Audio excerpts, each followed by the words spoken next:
The Lantern of the Poor, a moral and Islamic story. In the quiet town of Al-Nur, nestled between desert dunes and an endless sky, there lived a humble man named Ibrahim. He wasn't wealthy, but he was known for his kindness and deep faith.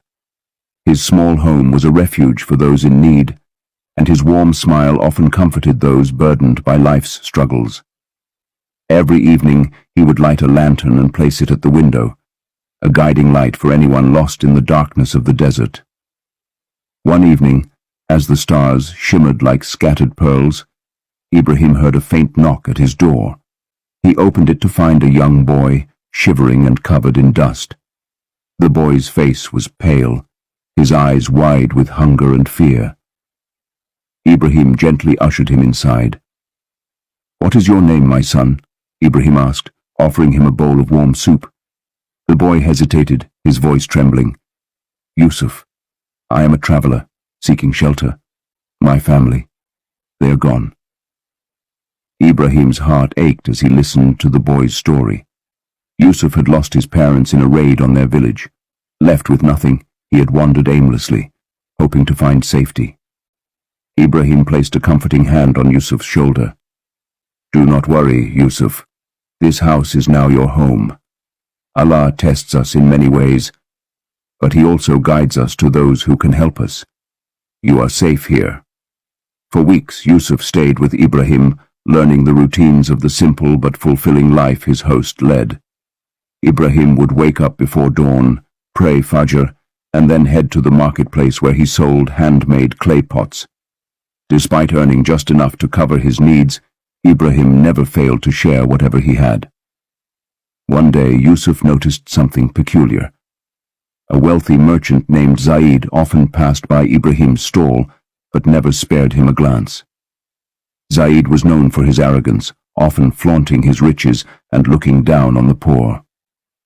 "Why does he act like that, Uncle Ibrahim?" Yousuf asked one evening as they sat under the clear night sky. Ibrahim smiled, his eyes reflecting the gentle glow of the lantern. "Yousuf, we cannot control how others behave, but we can control our actions. Allah commands us to show patience and humility.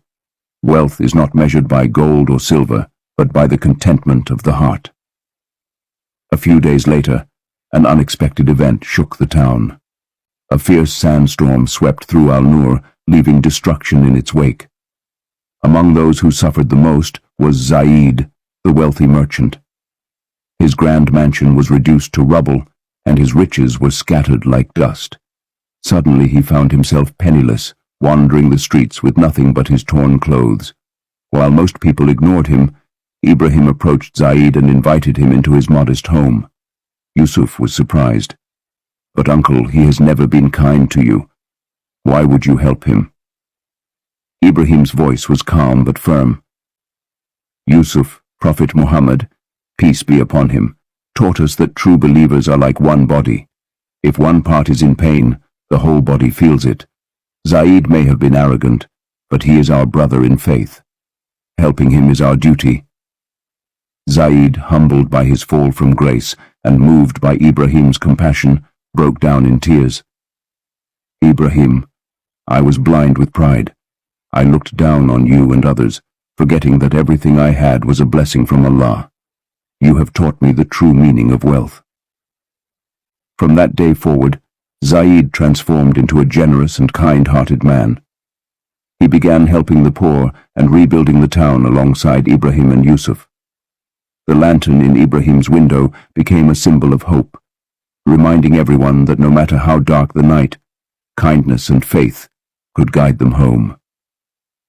Years passed, and Yousuf grew into a wise and compassionate young man. He often shared Ibrahim's story with others, emphasizing the lesson he had learned. We are not defined by what we have, but by how we treat others. True wealth lies in a heart that gives. Ibrahim's lantern continued to glow every evening, even after his passing. The townspeople took turns lighting it, ensuring that his legacy of compassion and faith would never fade. This story serves as a reminder of the hadith of the Prophet, peace be upon him. The merciful will be shown mercy by the most merciful, Be merciful to those on the earth, and the one above the heavens will have mercy upon you. May we all strive to be like Ibrahim, a beacon of light and compassion in a world that often forgets the value of kindness.